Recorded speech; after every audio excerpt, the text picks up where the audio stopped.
I know that we all have certain goals in our lives that we want to achieve. They might be personal goals, professional goals, or even financial goals.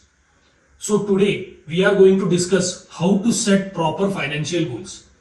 I mean, believe me when I say this, that your future self will thank you for setting proper financial goals today itself. So what are these financial goals? Well, your ambitions regarding your own money can be called as financial goals.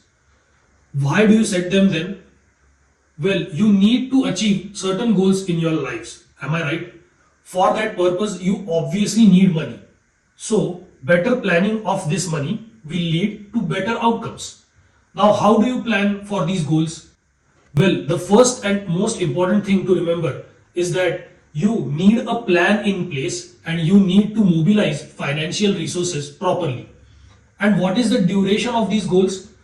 Financial goals can be short term, say such as paying for down payment of your car, or even long term, like planning to buy your dream house.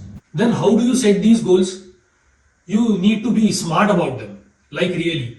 SMART, smart, where each letter represents a magic concept. So let's look at that. Firstly, S stands for specific. Your goal should be simple to comprehend and should be able to help you to maintain focus so that it is obvious at the same time and specific too. For example, wanting to save enough money to build a house by 40 years of age and not sometime after marriage. The next letter M stands for measurable. The objective should be measurable so that it is easy to monitor your progress and also to determine whether you have succeeded in achieving your goal or not.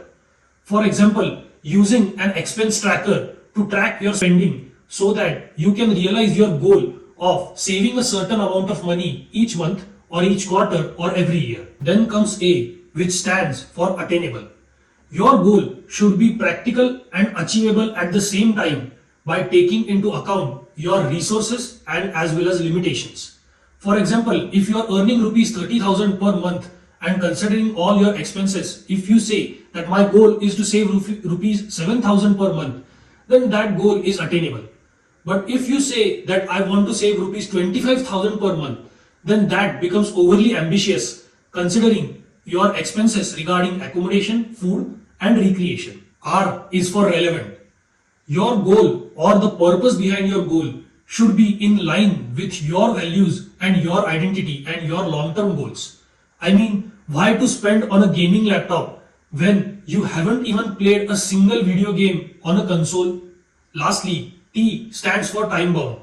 Your goal should be time bound so that you can check whether you have achieved it or not within the stipulated time that you had decided at the start. Now go be a goal digger. If you have liked this video, then do drop a like. To see more such informative videos and to know more about finance, do subscribe to Spring Money.